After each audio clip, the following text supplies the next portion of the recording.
Hello to the pointers, thank you for joining me again. This is To The Point English, my name's Ben, and I have another vocabulary video for you today. And I think you're going to find this one particularly useful because I'm going to teach you 10 modern words and expressions which you really need to know.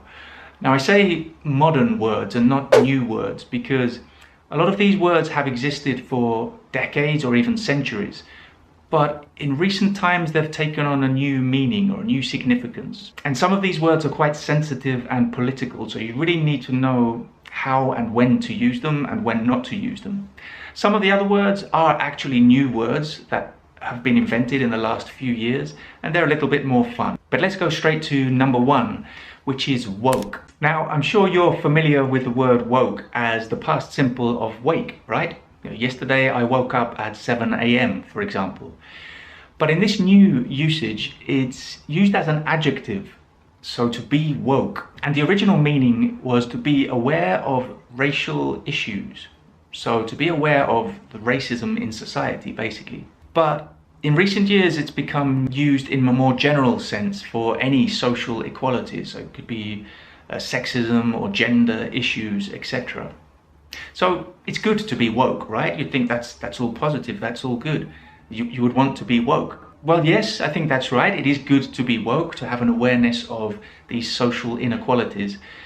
But in recent years, it has also been used as a sort of an insult by those people who believe that society has become overly politically correct. So also you can think of woke, it does have some connection to the meaning of wake, to be awake or to be woke. If you're awake, you know what's happening. No, you're not sleeping, you're aware of things. So in an example sentence, you could say, I consider myself to be pretty woke as I'm aware of the social inequalities of our times. And number two is cancel culture. Cancel culture. So this is when a group of people, often a very big group of people, stop supporting or reject someone because this person has done something that they consider is offensive. And the person they stop supporting is usually a celebrity or some kind of public figure.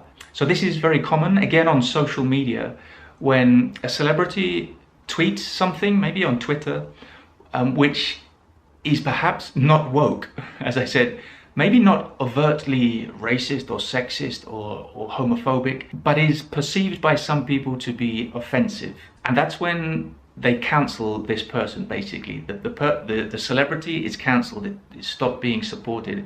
And it can be millions and millions of people, a movement. It's happened many times to many celebrities. They stop being offered films, or they can't get a record contract if they're musicians. They stop being invited onto chat shows. They're cancelled, basically. The cancel culture has cancelled this celebrity. So let's look at an example sentence. Celebrities need to be very careful on social media these days because they risk being victims of cancel culture. Okay, so let's look at number three now. So those first two examples were quite serious, weren't they? Quite political. So the next three are going to be a little bit more fun. And number three is Anglosphere. Anglosphere. Now, this is a very useful word, especially for people who are learning English as a second language, because we often find it difficult to find a word to refer to all of the English-speaking countries. Often people say Anglo-Saxon countries or literally English-speaking countries. But the Anglosphere basically refers to that. It's quite a new word. It was invented, I think, just in the last 20 years. So it refers to the English-speaking nations, but in particular those which have a cultural and or historical link to the United Kingdom. So let's look at an example sentence. Members of the Anglosphere are lucky that they don't have to study English. So obviously if you're born and live in the Anglosphere, then you just learn English naturally, so you don't need to study it. Let's look at number four now. Hangry. So this is a very new word, I think from the last 5 years. It's what we call a portmanteau. Now, portmanteau is a combination of two words that go together to make a new word. You've probably guessed which of the two words we put together to make hangry. Yeah, it's hungry and angry. Now, this is good news for a lot of non-native English speakers because a lot of people often confuse hungry and angry and they say something in the middle, which is hangry. But now it's a real word, so it's not a mistake when you use this word, although you may not be wanting to use it in the context that the real meaning is. And so hangry is that. It's literally when you feel so hungry that you start to get angry. I think everybody has been in that situation, no? When maybe it's been a long time since your last meal and you're just getting really hungry and it affects your mood and you start to get angry with people. An example sentence is, I tend to get hangry at about 1 p.m, so it's better not to talk to me then. So avoid me when I'm hungry. The next one, number 5, is another portmanteau, so a combination of 2 words, and it's staycation. You may be familiar with this one because it's been very common in the last 18 months due to the pandemic. So again, you've probably guessed that staycation is a combination of stay and vacation. So it means when you have a holiday, you have some time off work, but you stay in your own perhaps city or your own country. Usually it refers to having a holiday in your own country. So you don't travel abroad, you don't travel to another country, you have a staycation. We decided to have a staycation this year because of all the travel restrictions around the world.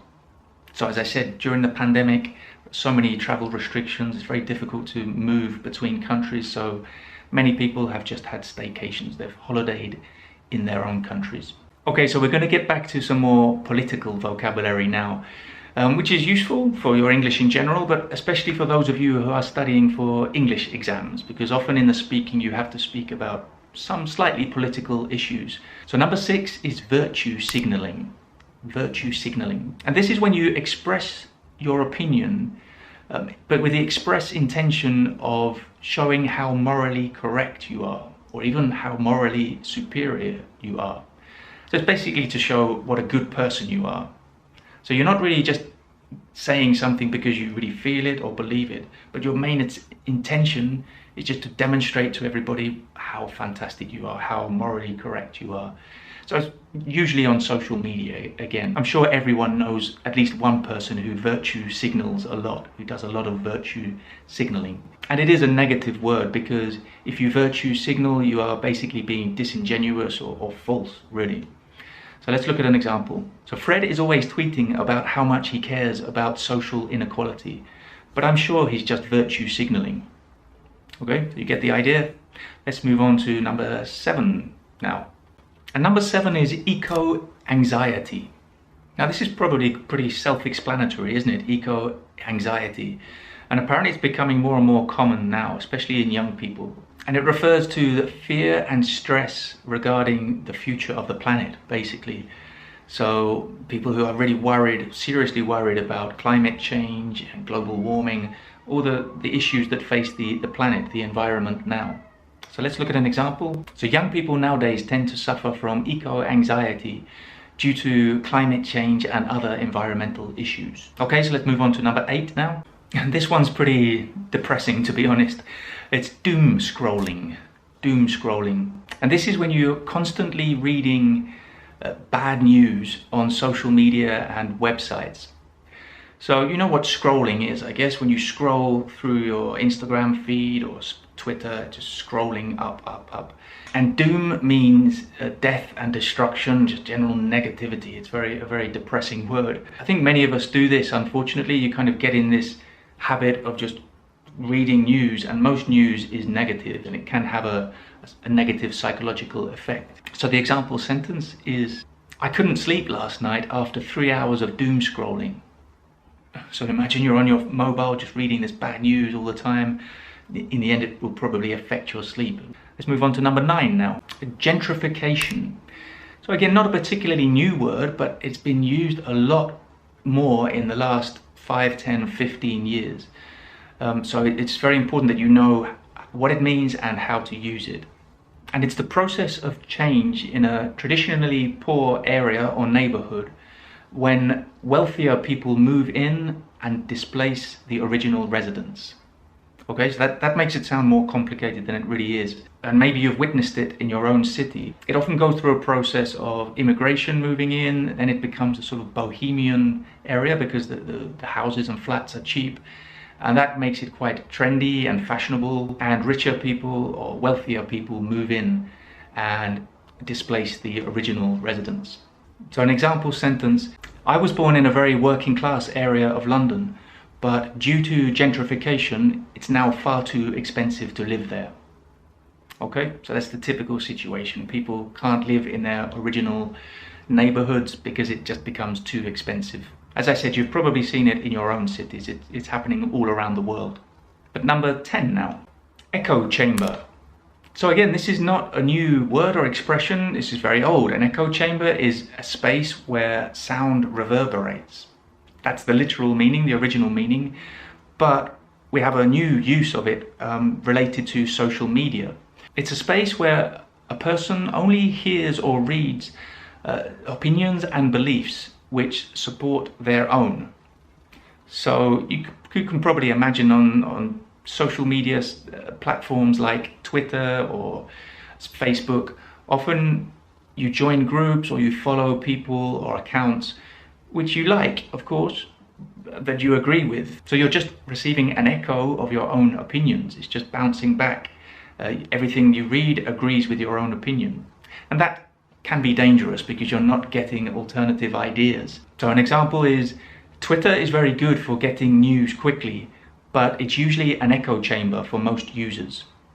So I think Twitter is probably the platform that is most guilty of this because it's just the way it works. As I said, you follow accounts that you like. You're not going to follow a celebrity or a politician that you don't agree with usually. So as always, I recommend that you come up with your own examples. Put them in the comments if you like, because I always like it when people do that. But definitely think of your own examples so you make that emotional connection. So thank you for joining me again, guys, and I'll see you very soon for another video. Take care. Bye.